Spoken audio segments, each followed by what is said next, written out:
Yeah.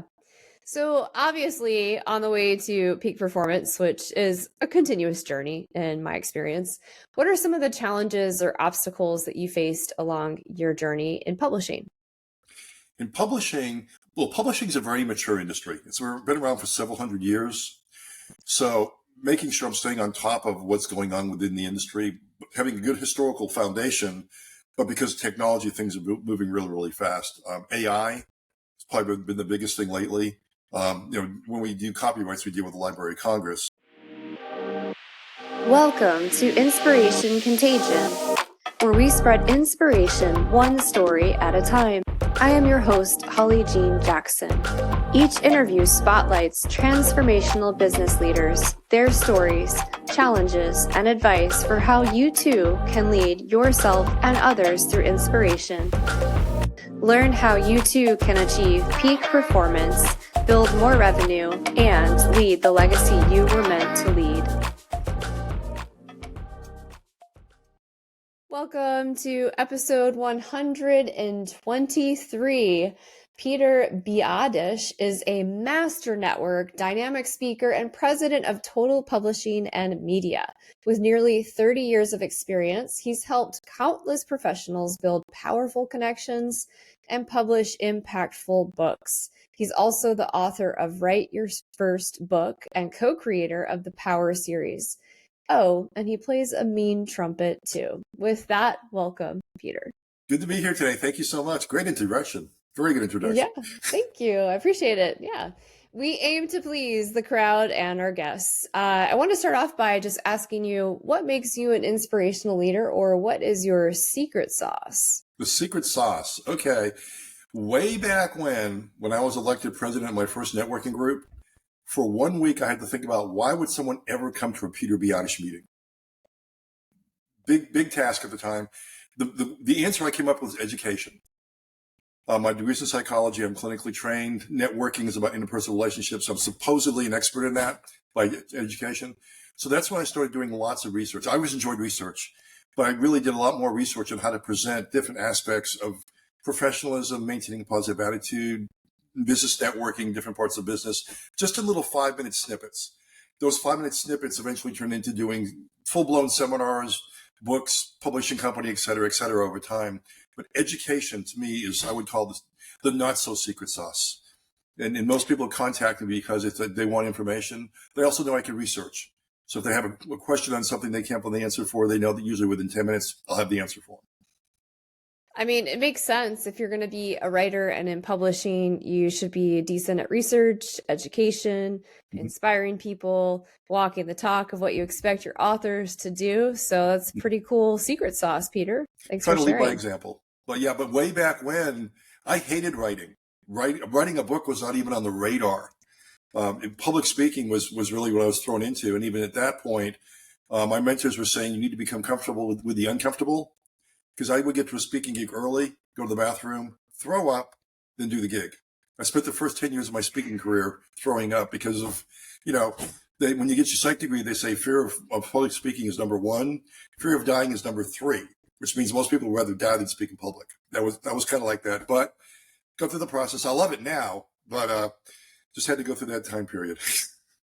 Yeah, interesting that those are the top ones. I don't think I've ever thrown up from speaking on stage. I think I had some fear of performing when I was doing my music performance degree. And I'd say my bigger fear these days is fear of falling when I'm rock climbing, because there's like legitimate, catastrophic concerns there. Yeah. Dying's up there too. Like the fear of falling is related to the fear of dying or getting injured. So it's not the fall, it's the landing. Exactly. It's like, will you be caught by the rope in your gear? Yes or no? So let's pivot just a little bit. What does inspiration mean to you? How would you define that? There's different types of inspiration that goes back to there's really 2 types of motivation. There are some people that are internally motivated and some that are externally motivated. So inspiration usually means coming from the inside, but for people that are externally motivated, that means nothing. They need the inspiration coming from the outside. So depending upon who I'm talking to, it can mean different things. But for me personally, because I'm internally motivated, it's just something that connects, something I'm passionate about. something I'm an expert in, usually the marriage of intersection and passion expertise. That's what really gets me going. And that may vary from day to day, may vary from hour to hour. Yeah, So beautiful. there's It's a not good one reminder specific thing. too. It's interesting. When I wrote the first book on Inspiration Contagion, I created an inspiration checklist so people could find their inspiration.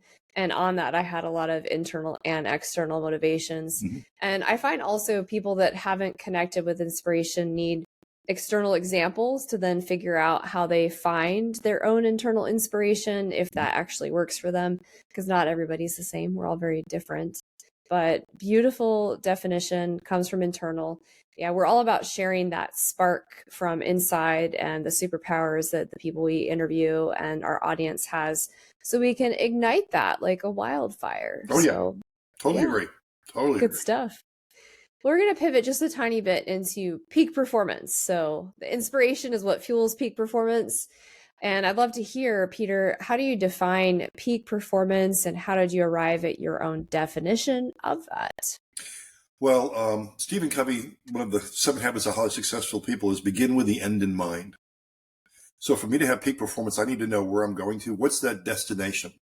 And once I figure out what the destination is, then we start researching or doing what the process, whatever that may be for that particular situation. How do I get from where I am now to the end? What's the best way to get there? Does it involve other people? Yes or no? Because sometimes if other people are involved, their motivations may be different than your motivations. You know, being a business owner is one thing, being a manager is another thing, being a team leader is another thing. So there's a lot of moving parts, so to speak. But usually for me, once I get that end in mind, that goal, then it's just a matter of almost logically going through, what are the steps? How do we connect the dots? Other dots I don't know about. And that's the scary part sometimes. That's why I do so much research. The 4 stages of learning: unconscious incompetence. What don't I know that I don't know?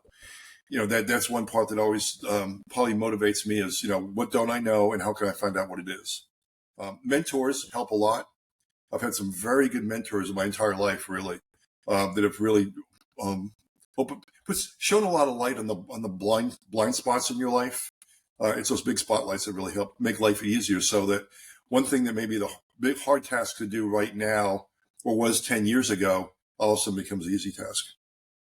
Yeah, that's such a great reminder that you can do all the research in the world, but when you don't know what you don't know, that sometimes you really need a totally external person to uncover that blind spot. Then no matter how much research you do or how much effort or how perfect, in air quotes, your plan is, you are likely to waste a lot of time, effort, efficiency in getting to your destination. Mm-hmm. I also love that metaphor of defining peak performance and like where you're going for that particular item, that goal, that legacy. And for me, mountains always come up because I am obsessed with rock climbing. It's a metaphor for how I grow my business and how I help my clients. And so when I'm planning an outdoor trip like I am for this weekend, I am thinking, what does success look like for this particular trip? Not just for me, but the people I'm climbing with. What are their goals? How are we going to accomplish that? How do we create a safe and sacred container that has the right stoke, the right vibes, all the things? And also, what are my blind spots as somebody leading the trip? And where can I do better? Which is where my mentors for climbing and business come in to help me see those blind spots and not kind of get pigeonholed into one way of doing things. So thank you for sharing that, Peter. Oh, you're very welcome. Yeah. You're asking some good questions, so you're making my life easier.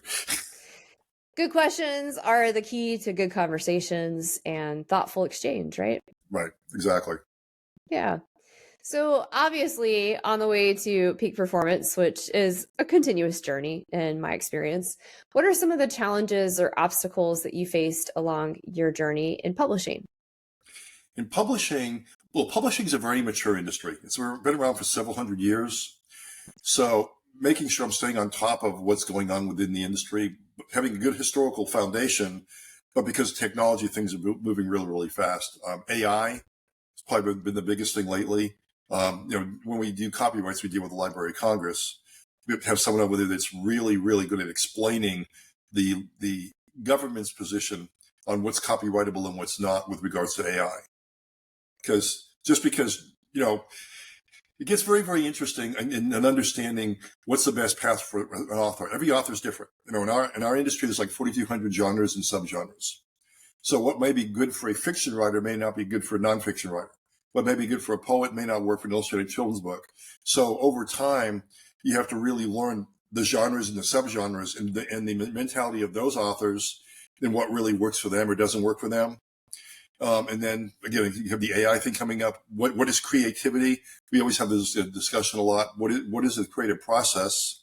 What does that look like? And what is creativity? You ask 6 people, you get 6 different answers, which makes it even more fun. Because I'm dealing with highly creative people all the time. So in publishing, it's just, understanding that what's here today is going to change for tomorrow. And maybe what was here this morning is going to change for this afternoon, and being on top of that. We have authors all around the world. So obviously cultural discussions come up, background discussions come up. There's just so many variables. So my job is to stay on top of what all the variables are and might be to kind of anticipate everything. The other thing too is to anticipate what trends are going to be. At one time, vampires was the big thing. Okay, you bring up vampires now, that's not going to work. But so what's the trend we're in now? What's the next trend for each genre? So that's just kind of a 30,000 foot view of challenges that we face on a daily basis within the book publishing industry. Yeah, I like how a lot of what your answers make me think of like philosophy. What is creativity? What is the creative process? What is the next thing that's going to happen? Can we guess what that trend is? And of course, like the cultural discussions makes a lot of sense. And for global business owners, positioning their book in a way that's going to be culturally acceptable for especially their target business markets and making sure that's a successful launch pad beyond. I'm kind of curious, following up on the trends, what are you seeing as some of the trends in the publishing space, in particular for business owners who are writing books that are for their business? Well, the biggest thing at this point, I'm going to go back to AI. Understanding the ins and outs of AI, we follow all the legal cases that are going on, because one mistake well-meaning people have done in not understanding what AI is. To oversimplify it, it's a big database. Everybody puts into it.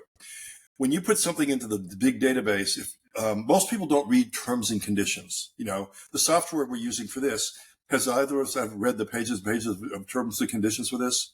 Most likely not. Maybe we'll scan them. But buried usually within the terms and conditions, if you're using an AI product, buried in there somewhere is the term that says, we agree by putting our information into AI, we agree to help train the AI, because that's how AI learns. Now, if you have a copyrighted piece of material, let's say I take something from my book, like a handout that's in the back of the book, and put it into AI, even though it's copyrightable, I have now agreed to let the AI use it. Does that mean that someone else on the other side of the world can use it and can claim credit for it because they pulled it from AI? So there's a lot of cases in the courts right now. Well, I put in copyright material, but I still own it, right? Well, you agreed to train the AI with it, so maybe maybe yes, maybe no. So all of those kind of convoluted items that some people think it's, yes, have a black and white, yes, no answer, and some people, no, I don't know. Those discussions are what happens in our industry on a daily basis. Yeah. I had one AI expert that wanted to get something copyrighted. The Copyright Office would not copyright because she said, it was my idea. I just had AI write it, but it was my idea. It was fun to watch the fireworks on that one. I feel like we're living in the Matrix these days. It's like, I've worked with AI for over 20 years because I worked in the tech industry. Mm-hmm. Like, it's not new to me. I know what it is. Yeah. But from a policy perspective and legal perspective, it opens a whole Pandora's box of questions that could keep people up awake at night. So my goodness, good luck with that one, and keep us posted on what you hear. Well, I will. And like every time an author submits something or says, I have an idea or something, the first question out of my mouth is, what you're doing, has AI touched it in any way, shape, or form? And they'll look at me and they'll give their answer. And then I say, okay, education is why you came to me. Let me tell you what we know about AI and why you can and cannot use it for certain parts of what you're doing or nothing at all. So those discussions happen naturally multiple times a day. Yeah, no, that makes sense. Well, that's a good reminder that the book idea I have for children, I will not be using AI for it at all because it's brilliant and it's going to happen. And I don't need your assistance, AI. There you go. Yeah, intellectual property. I mean, as a writer, I mean, my 19th book came out last year. So as a writer, as an author, I want to make sure that my intellectual property, because I use it for public speaking, is mine, not Right. the world's per se or anybody else's. Now, as a publisher, I want to make sure that my authors understand that their work is their work if they follow the rules, the legal rules. You know, I'm not a lawyer, but we get lots of input for all this stuff. Yeah. Covers comes to happen a lot with covers. There's a project we're working on right now where the gentleman said, okay, using AI, I find the cover I want. Great. Can't trademark that puppy. However, maybe you can have a graphic artist do something based on that idea that's unique enough that it's copyrightable. Right. And they're like, yeah, that makes oh, sense. never thought about that. So, yeah. Yeah. Yeah, man, some deep questions for lots of people to consider. So if you're listening to this, be careful how you use AI. Yeah, with our industry, you can get deep in the pool really quickly. It's like 1 second you're in the shallow end, one more step, and oh my God, it's 8 feet of water. Yeah, so use it wisely and intentionally. Great. So I also wanted to ask you related to peak performance, how have you created a culture of peak performance within your company? Leading by example. Really simple. Lead by example. If I'm not doing it, how can I expect someone else to do it without them laughing behind my back and calling me names and pointing at me and doing all kinds of stuff? You got to lead by example. You know, you have to set the standard for yourself. And for me, that comes down to mentors. I've had some very good mentors, like I said before, my entire life. They're the ones that keep the checks and balances. Accountability, even though I may own the company, there's got to be accountability within the system for everyone, including me. I've got one mentor.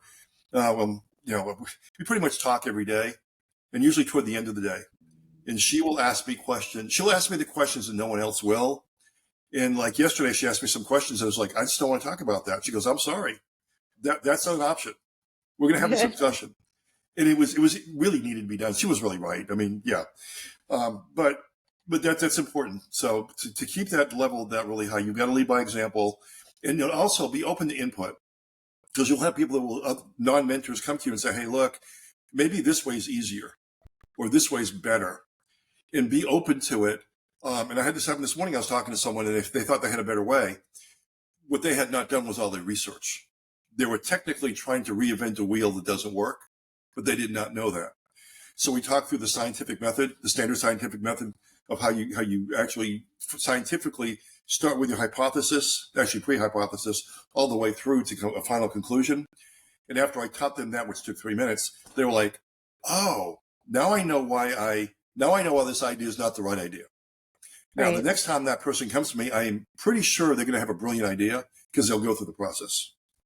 Yeah. It's like teaching people to fish versus fixing it for them every time. So it's good to give them processes and new ways of thinking critically.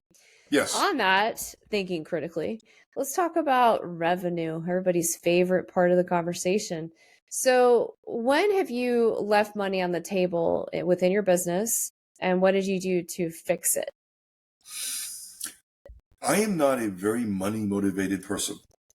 Okay. Which is dangerous. I'm a creative person. Okay. That's why people like us have business managers to make sure we don't leave money on the table. I'm really big on relationships. Okay. As a business person, I know the money's there. You got to keep the doors open, blah, blah, blah. Okay. But I would rather work with multiple people at a lower profit margin than one person with a big profit margin, because I view myself as a seed planter. That's part of what networking is. So leaving money on the table to me is for lack of a better term, an arbitrary term, because you may be leaving money on the table now, but you're going to more than make up for it down the road. So I tend to have the long view on everything. I've always been really good at that. It's like, I see what we're doing now, but what's this going to look like 6 months down the road, a year from now, 2 years from now, 3 years from now, 5 years from now? Kind of a visionary from that standpoint. And then there are people who say, well, you left this on the table right now, and that's all they see. So now we have a discussion of, okay, this is what happened now. How will this affect you 2 weeks from now, 3 weeks from now, a month from now, 6 months from now. And a lot of times when you're looking down the road, a year or two down the road, you'll see that what you left on the table may have been nothing more than a seed that planted, that germinated and came up somewhere else. I had one guy call me 13 years after we had our discussion. And that's when the seeds really started germinating on that situation. All because I left money on the table way back when. Yeah. Yeah, it's a very different viewpoint on leaving money on the table. I like it because when I talk with my clients about legacy and what lights them up, getting into their superpower, their zone of genius, getting into flow, it's oftentimes they're not money motivated. Like we all are to some degree because money is what makes the world go round. It's part of survival and thriving and all the things. But ultimately, it's about their relationship, their ability to help people be successful, their long-term legacy they want to be remembered for. That's really what lights them up. And so a lot of them have sliding scales. And so we set up, when we look at their product pyramid, how do we have sliding scales so that we can still be connected to our passion and our legacy and support people that maybe can't afford the typical retail price of the services that you're providing, which is totally fine. That's not leaving money on the table in a bad way. It's actually helping them stay aligned and lit up with their long-term view, their compass, their legacy, all those things. And that's equally important because money to me is more energy. It's an exchange. It's an invitation to go deeper into relationship with somebody who has expertise, can help you see blind spots, and can help you stay accountable. And that invitation can come at different price points for different people. And I feel like visionaries and companies that are intentional with their legacy and their pricing being aligned to that, they go further, faster, and they stay lit up. They're able to keep people employed because they're then aligned to the vision as well, because the leader's walking that talk. Yeah, the other thing too, and this exists in the business person. I used to be a bank auditor way back when, so I could really dive into the weeds on financial statements. When you look at people talk about the total cost of a relationship in terms of dollars and cents, but also the total profit of a relationship, long-term and short-term. Okay. So you may leave authors, we tend to hang around in little tribes. If you take care of one author in the tribe, you take care of a bunch in the long term. Okay. Then that's why referrals always come in. So if I'm talking to someone and I know because of the way they're plugged in, that leaving money on the table with them may mean, a certain amount of people coming in from their tribe, so to speak, turning the business. I'm not ready to left money on the table, technically, because I look at the total relationship, which turned out to be a really good financially relationship for everybody, versus I got this one and that's it. So there's several different ways of looking at the term leaving money on the table. Yeah. I might need to reword that question in the future to what's the biggest revenue blunder you've experienced in your business? Leaving money on the table is a good colloquial term. And I think because of that term, it's a good thing to have this discussion. Way back when, I think there may have been a period where I was money motivated way back when. And looking back on it, I was just a complete jerk about it, really. So once I realized, okay, the priority is people, it's the relationships, take the emphasis off the money, put it on the people, still make it a win-win business-wise. Like, you got to keep the doors open. Plus, I like to eat, and do other stuff too. So yeah. Don't we all? Yeah. So, I mean, then you're in business. I mean, we are not, you have to figure out what your business model is and kind of go with it from there and make it work. Yeah. So many people will come to me and they don't really have a business, right? Like they have what I call busyness, but not a business. And until we have actual revenue generators, we're in the black, we're not stuck in the red. Like you don't really truly have a business until we're there. And as the revenue and peak performance expert for consulting, that's why I kind of hyper obsess on that. But yeah, I like this philosophical discussion on leaving money on the table. It's come up a couple other times with other folks that have been guests on here as well. And sometimes we intentionally leave money on the table and it makes sense. And then sometimes we find ourselves kicking ourselves in the butt in hindsight because we're like, oh my gosh, that was such a revenue blunder. That was so stupid. Why did I do that? So there is a difference. So thank you for answering that. Well, let me interject. A TV show I really enjoy watching is Shark Tank. It's almost like a master's level class. It's fun when the sharks will say, okay, you have a business, or no, you don't have a business. You're early on. It's more of a hobby. and the way they categorize, where the person walking in thinks they have a business and then they realize, oh no, I don't really have a business. To understand where you are in those stages, because most people, when they become an entrepreneur or a business owner, it's because they're good at something, but they maybe have never had any business background or any business influence at all.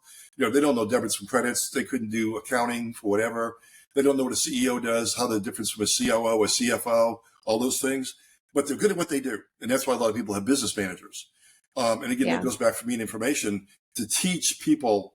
There's a presentation I give with what hats do you wear? And literally I put hats on top of my head with all the different C-Space suites. I mean, there's actually like 22 or 23 of them. And at some point the hats just bowl on down. But most people just don't have that background, but they're good at that one thing.